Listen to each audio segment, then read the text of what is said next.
Great, thank you. So I have been given the almost impossible job of following two of the hardest acts to follow that we have at the entire company. So I am going to ask you to be patient with me. So we heard from Patrick about the power of a story and the indelible mark that you can leave on history with a fantastic idea. And David just told us about the scale and about the great tools that we have at our disposal. So what I wanted to do for us is I actually wanted to focus on examples. And rather than talking to you for a very long time, I wanted us to do something together, if that sounds okay. Are you guys up for that? Okay, I'm going to have to test your commitment because that didn't sound very powerful, I have to say. I'm going to have to test your commitment based on that reaction by asking you all to do one small thing for me, which is if you could just stand up for 1 second.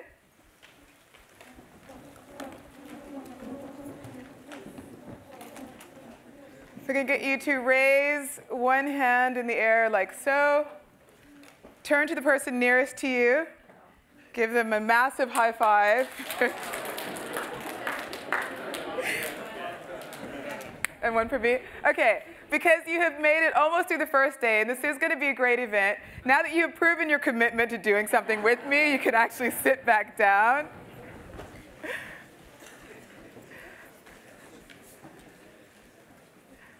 And I've got some examples, so I'm not actually going to talk to you for very long before we do something else together. So David just talked to us about the moments that matter, right? And I love that framework. I think it's an incredibly powerful framework, and it's a beautiful one for us, especially at Google, because that's where digital really comes into its own. That's where we really start to see, as marketers, the power that digital can bring to everything it is that we want to do. Because when we're really able to identify the moments that matter, what we're actually talking about is intent. And if we're talking about intent for marketers, what that means is opportunity. And those are opportunities for you to very credibly insert your brand into people's lives in a way that has real meaning for them, in a way that travels way beyond just looking at awareness, into looking at what is it that people want, what is it that people need, what are we genuinely interested in, and that's an incredibly powerful, powerful thing to be able to do. So, at Google, we're able to be present in a lot of people's lives and a lot of those moments that people are having, they're interacting, they're looking for things, but we know as marketers that not every moment is equal. Lots of moments have different value to us according to what we do or don't want to say with our brands. And so what I wanted to introduce is just ways of looking at those moments, because there are so many of them. These are constant moments. These are things that are always happening. They're happening right now as we're sitting here in this room. And so we're talking about looking at billions of searches, looking at billions of hours of video being watched, and millions of things that are being said all over the web.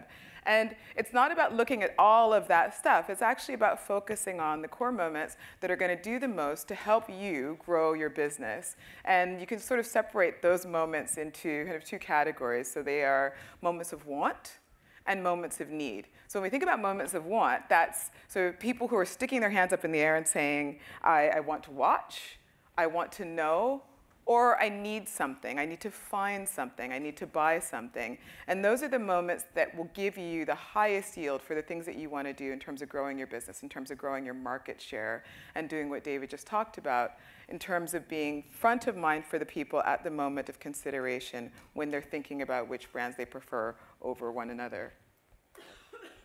So to give you a really good example of that, so think about Nike. Think about not so very long ago, the World Cup, and everybody, including people who are American like myself, were focused on football. It was a seminal moment in time where a lot of us were thinking about football. We're talking to our friends about football. We're gathering around the pub, gathering around the television. And what Nike did was, at that very moment, knowing that all of us were focused around this passion point, they created a fantastic video starring Ronaldo and Neymar and Rooney. And these are guys just playing a neighborhood match. But what they did with it was attach that moment to something that they knew people were congregating around in terms of the type of content that people wanted. And they were able to credibly insert Nike into people's minds. So if we can just play a moment of that video, please. Let's go, boys.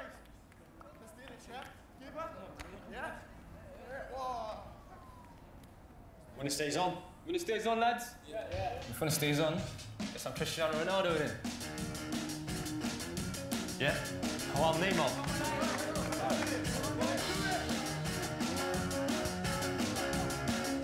All right. Rooney.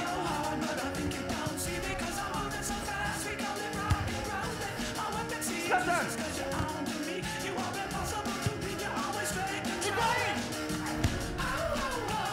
I'm done.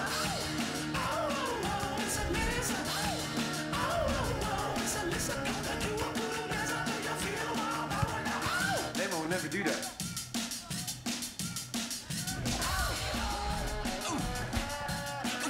Thank you.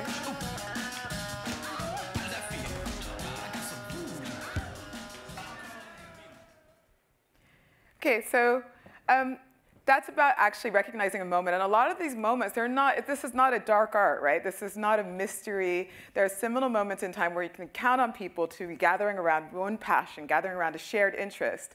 The eclipse is another one. I'm not sure how many of you saw what Oreo did with the eclipse. That, again, it's not rocket science. If you haven't seen it, it's well worth looking up. But we've been able to predict when eclipses would happen for the last 500 years, right? So this is not rocket science, but it's an important principle to think about for branding. And Nike weren't the only ones who were able to do this with the World Cup. So FIFA is another brand that were able to take that passion point and do something really interesting with it. They know that actually very few of us are looking at one screen at the same time, right? Very few of us are only looking at one screen. A lot of us are doing what's called dual screening. In the UK, that's around 81% of people are looking at more than one screens at the same time. And so what FIFA did was create content for our second screen so that they're not actually losing your attention. Even if you're doing this, they've still got your attention. So they created an app around the World Cup. And they had, let's see, I think around 15 million app downloads in just a matter of weeks. And over 10 million hours of content were watched in their web player and on the app. So just thinking about what are the moments that you can predict and being the brand that's there and part of the conversation. Another good question. I think David mentioned Unilever, but Unilever are, I'm not sure how many of you know this, they're the third largest hair care brand in the world, but they weren't known for that. They own lots and lots of big popular hair care brands, but Unilever were not known for hair care.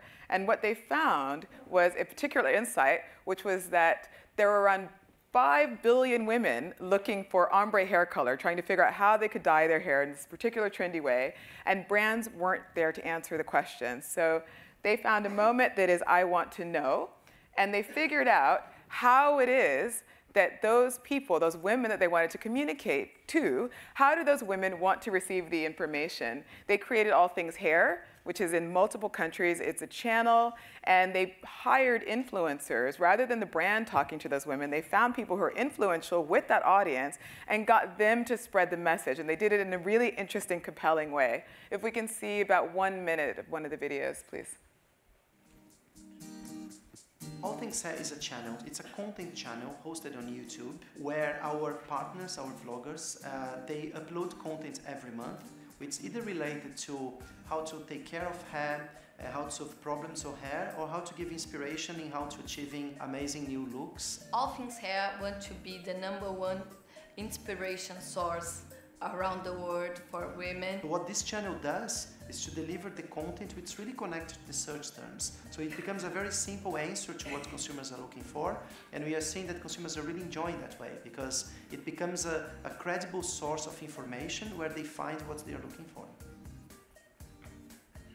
YouTube as a platform obviously has huge reach. We know it is the destination of choice for girls who are looking for information, specifically videos and how-tos around the hair categories. Billions of times a year, women are looking to Google and to YouTube for hair solutions. Increasingly, they're looking for influences outside of brands to give them the answers. So working on large...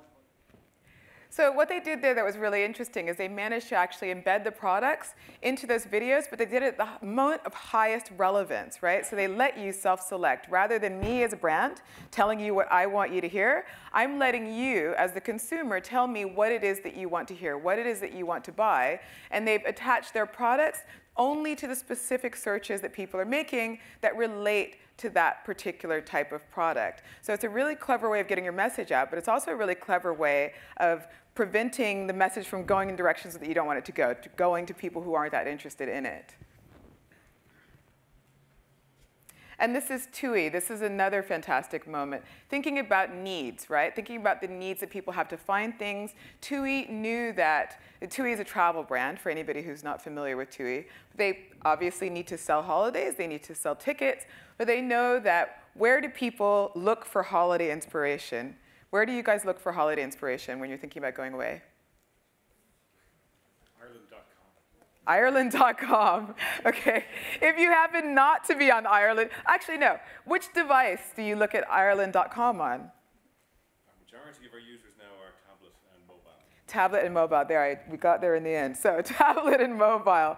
So what they found out is that 82% of their audience are usually standing in a queue. They're sitting on a train. They're outside somewhere. And that's where we're actually looking for our holiday inspiration. So as a brand, that's where they need to be, because they know that even though those might be people who convert in store, those might be people who look at the message, see the video, and then walk into a TUI location to book the ticket, it is incredibly important for them to be there at that moment of decision making. When this person is standing in a queue, thinking about their holiday, going to perhaps Irish destinations and looking at the sites that they could see, TUI need to be there. They need to be having a conversation with that person. And in terms of results, what they found is that for every 10 people who found them online, 8 people went in and converted. So imagine if you only spoke to the 8 people, you'd be losing the 10. Again, another example, George at Asda. Asda is a huge value supermarket. They sell clothing. George is their clothing line. What they found in terms of our behavior is that over 80% of us showroom. So I think actually it's over 70%, but over 70% of us are standing in a store. We're looking at our phone, we're checking prices, and if you're not present on the phone, you run the risk that that person might actually walk out of the store and go somewhere else if they find a better price elsewhere. So what George started to do is be present on the phone, because they know that even if the person's physically in the destination, they also have to keep their attention. They also have to be speaking to them. And they were able to increase the conversions, not just in store, but really dramatically on mobile as well. And on mobile, they were getting a lower price than they were getting on desktop. So if we can roll this video, I'm going to show you one more example, and then we're going to get into the thing that we're going to do.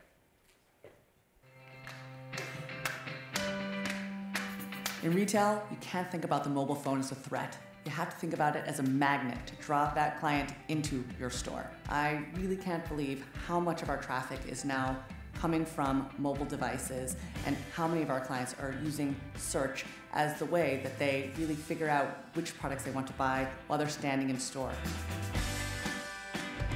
Sephora is a retail experience that popped up in the US about 16 years ago, and it was the first unbiased beauty experience that the US had ever seen. My role has evolved to be really focused on how we really talk to our clients in every channel that there is. Social media, mobile marketing, and in-store digital. When we thought about mobile, we really thought about utility first. What would be super helpful to have right in your hand? We really take cue for what are our clients doing organically. We realized that clients were looking on their mobile phones, searching for products before they came into store. So we found great success with Google's local inventory ads that really allows us to target our clients who are looking for specific products. They use Google to find that product, and then we'll pop in just to grab that one item. But once they're there, now they're going to use their Sephora app to actually scan products to find the perfect product for them using ratings and reviews. They'll look up their past purchases to see what they bought last time so they can replenish it while they're there. Some retailers might be concerned about how people are using mobile phones for showrooming in their stores. We actually really welcome our clients to take out their phones in the store. A client that really knows exactly what she's buying, all the reviews, all her options, everything that she needs to know is actually a happier client and will come back and shop with you more often. Great, thank you. So So it's a different take on showrooming. Rather than running from that behavior, they're actually embracing it and they're enabling it and they're using that behavior. They know their customers are already going to be doing this regardless. They're using that very behavior to empower the consumer and to build a closer relationship with them. So I know that I've shown you some very big brand examples like Nike and Sephora, but the interesting thing that I wanted you to take from this is the fact that digital being what it is, you can make it as nuanced as you like. You do not only have to be a big brand in order to do this in a clever way. The power of recognizing signals means that you can pick a signal. You can pick one or two things and do them at scale with whatever budget you have available, which is what we are going to do now. So if I can ask my friend Tobias to join me on stage, all of you should have a workbook that looks like this. It says, make your brand memorable. If I can ask all of you to grab this and open it to the first page.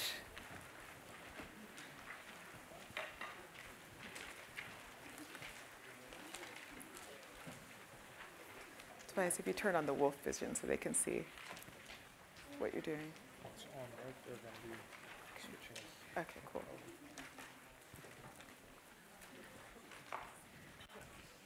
Great. Okay, so what I wanted us to do together is to take any size brand. It could be a big one, it can be a little one. I'd like it to be ideally the one that you look after. I'm going to use my own made-up brand. But I wanted us to have a real-time practice about how you can read signals, identify the right ones for your brand, and make a great brand strategy with any size budget. So my name is Anais. I'm now, as of this moment, I am a travel company. I'm going to call it Anna's Adventure Tours. That's the name of my company. And the first step in creating my brand strategy is going to be identifying my target consumer. So it doesn't have to be every single person that you want to reach, but I want you to pick a target consumer who's your sweet spot. So who is it that you'd like to reach? What is the brand that you're thinking about? I'd like you to write at the top the brand that you're thinking about, in my case, Anna's Adventure Tours. Who is it that you're trying to reach? What is their gender? What's their age? Because I'm an adventure tour owner, I think I'm going to go after men, maybe late 20s, as my sweet spot. It's not everybody who wants an adventure tour, but that's the one I'm going to focus on for the moment because I think there will be lots of them that might be interested in my brand and in my product, right? So men, he's late 20s, yeah, late 20s, 26, 27. Then let's think about everything that matters to this person as step one in terms of creating our signals, right? What do they care about? Let's take a 360-degree holistic view. How does, in my case, my man, how does he, Jim, let's call him Jim. How does Jim use the web? Well, I know that he's male and he's in his late 20s, so he probably uses the web a lot. So I'm going to assume that he definitely connects with friends. He's got a big social network. Probably relies on them for tips and advice. He spends a lot of time online. I'm going to say he spends probably hours per day. He probably has a computer at work, definitely goes onto his mobile phone or his tablet. So he is heavy into looking at videos, so probably a lot of YouTube. And I'm going to assume he's also kind of a comparison shopper because he's in his 20s, so he doesn't have a huge amount of money. So he's probably going to different sites and comparing reviews and things like that. In terms of what fills his head, so let's think first about what does your audience care about your brand, but just also in general. What fills his head? For Jim, it's definitely going to be work. He's trying to get ahead at work. Probably spends lots of time with his friends. He's been living away from home for a few years, so family. He's got a girlfriend that he wants to impress.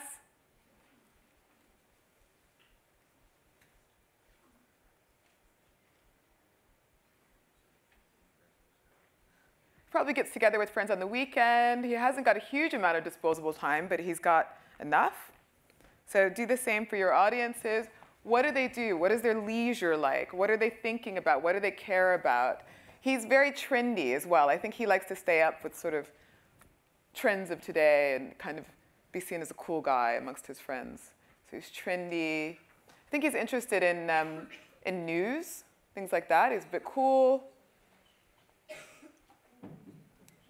And what does he get up to offline? So think about, what does your audience do offline? So the box on the left bottom, what do they do? What do they do with their free time, right? What are his hobbies? He plays football.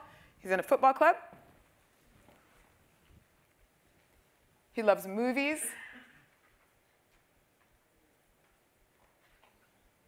He's very into audio-visual stuff. So he's got an expensive camera. And he spends a lot of time sharing photos online. So he likes sharing photos. He shares photos back and forth with his friends. He likes to be the one to recommend cool new things. And what does he care about? Think about, what does your audience care about? So now we've talked about what's their behavior likely to be online, what's their behavior likely to be offline, what does he do, and what does he really care about? What moves him? What moves your audience emotionally? What do they relate to? Put ourselves in their shoes. So I think in terms of passions, he's definitely passionate about sports. He's passionate about travel, but he doesn't have, like I said, a huge disposable income, doesn't have lots of free time to travel, but he's quite passionate about it.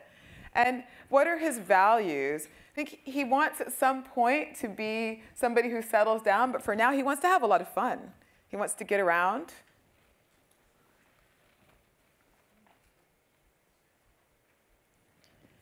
And he's a little bit interested in ecotourism because he is in his 20s. He's a little bit concerned about sort of the state of the planet, the state of the earth. So he likes his adventures, but he wants it to be sort of ecologically sound.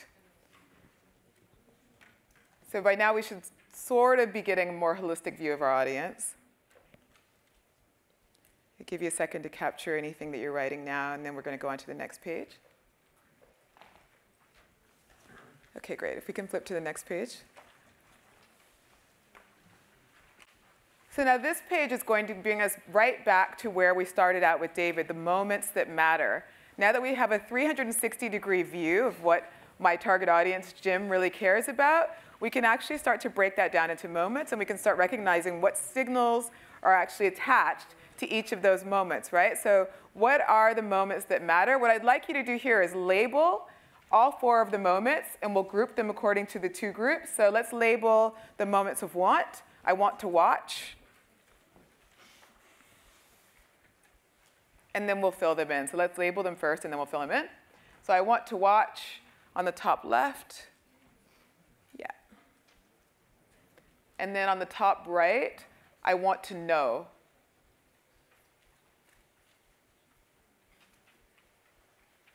On the bottom, we'll put the needs. So we're moving a little bit lower down the funnel into consideration. Bottom left is going to be, I need to find. What are the things that our audience need to find? And bottom right, I need to buy.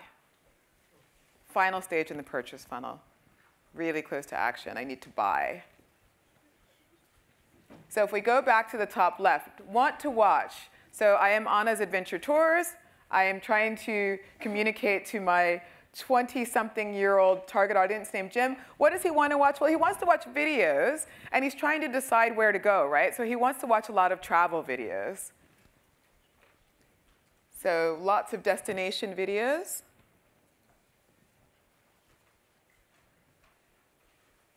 You can write what they want to watch in the bottom, and then we're going to make a drawing of what that actually looks like. He's watching destination videos.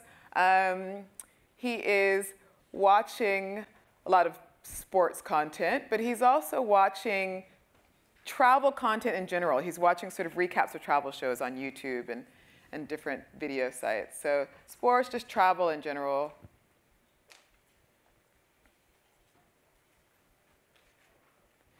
And because he might be doing some of this during the day, he's probably not doing it on his work computer. I'm going to assume he's doing it on mobile, on a tablet, on his way into work, on his way from work.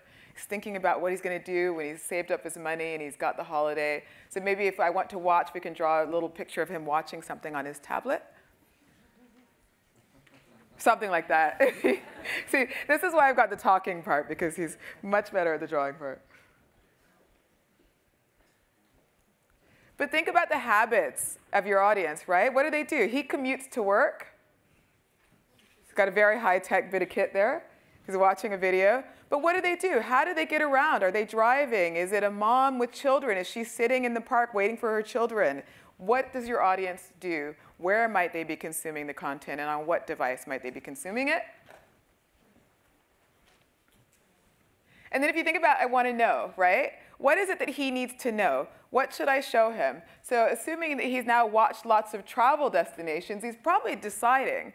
And in fact, at my travel company, we offer 3 destinations: Bali, Thailand, and Ireland. And Ireland. So let's say he's researching Ireland. What does he need to know? Well, he needs to know top destination tips, right?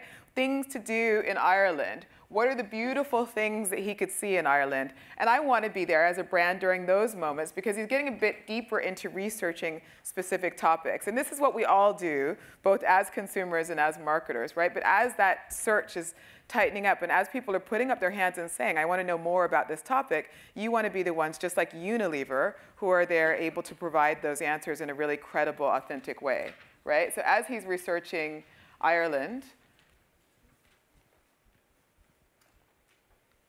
and narrowing his set of options down, I want to be the brand that's there.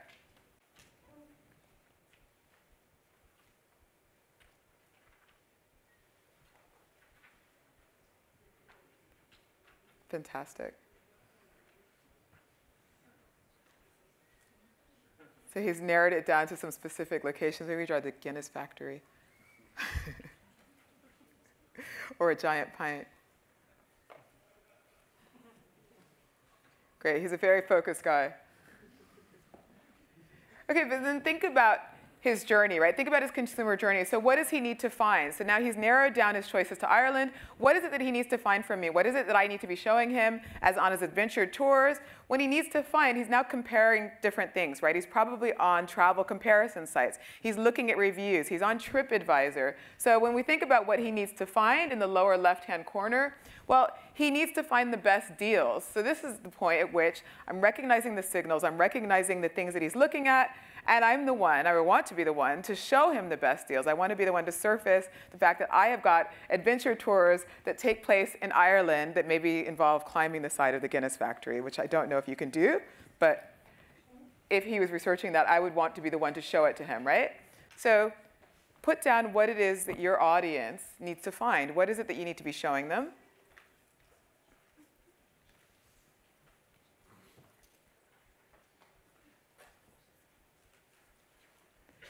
And then next to that, think about what it is that they need to buy. And by this time, that should be pretty straightforward because you're mapping out the entire consumer journey for your target audience. What is it that they need to buy? In Jim's case, he actually needs to buy a ticket. And I need to be the one showing him the deal. He needs to buy a ticket. He needs to book a tour.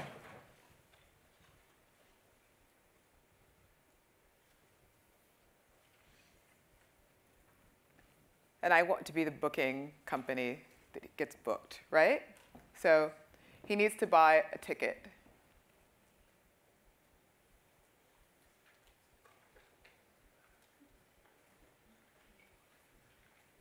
But with this, with whatever size budget you have, you can pick any of these moments, and that would be the moment that you focus on most, right?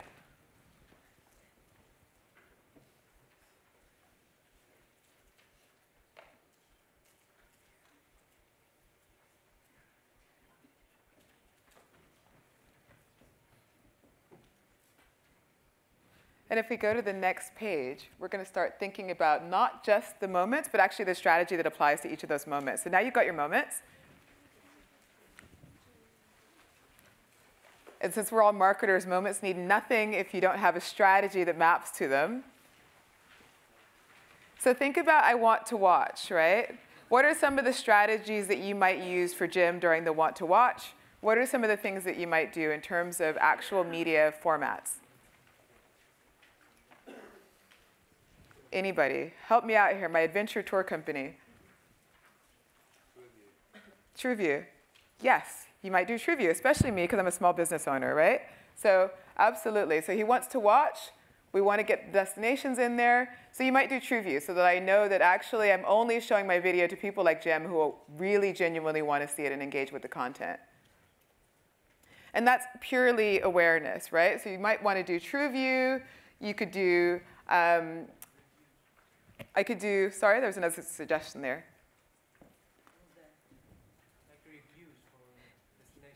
Yeah, exactly. Absolutely. I might do destination reviews. Great. Thank you for helping my company.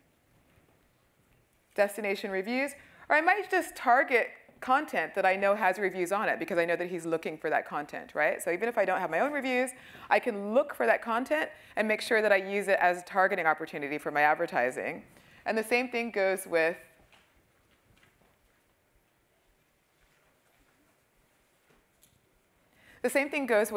what he wants to know. So that's where, with want to know on the top right, these are still better drawings than mine, I have to say.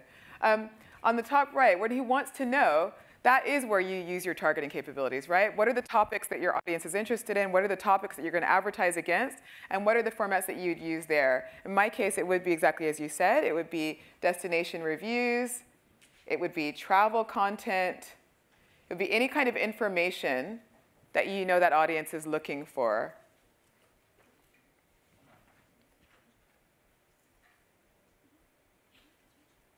And here we can even bring in things like programmatic, right? So if it's want to know, then here we can bring in programmatic so that I'm present across a whole range of different sites that he might be going to.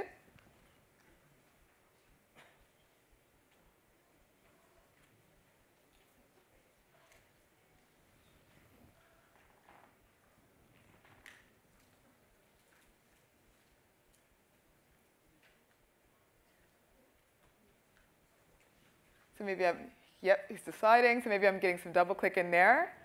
And then where we get down into the bottom part of the funnel, you start to get more search, right? So if we're thinking about he needs to find, what does he need to find? Usually we're searching for information. So that could be TrueView again. It could be TrueView in search, where he needs to find on the lower right hand, sorry, the lower left hand, excuse me. The lower left hand, he needs to find something. He's looking, he's searching, he's comparing different options. So it would be things like TrueView in search, where I'm only paying for somebody who actually views the content, or it could be different search formats.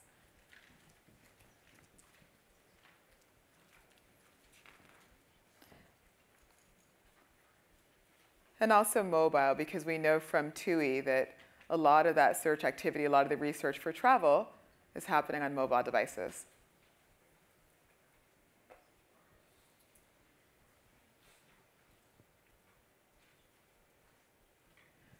And when we get into the final box, when we get into I need to buy, that's where you get into the actual offers that I'm presenting to him. So those are the coupons, those are the vouchers, those are the things where I'm engaging with somebody who I know has watched my content, and I'm sending him a personalized message, just like David told us, right?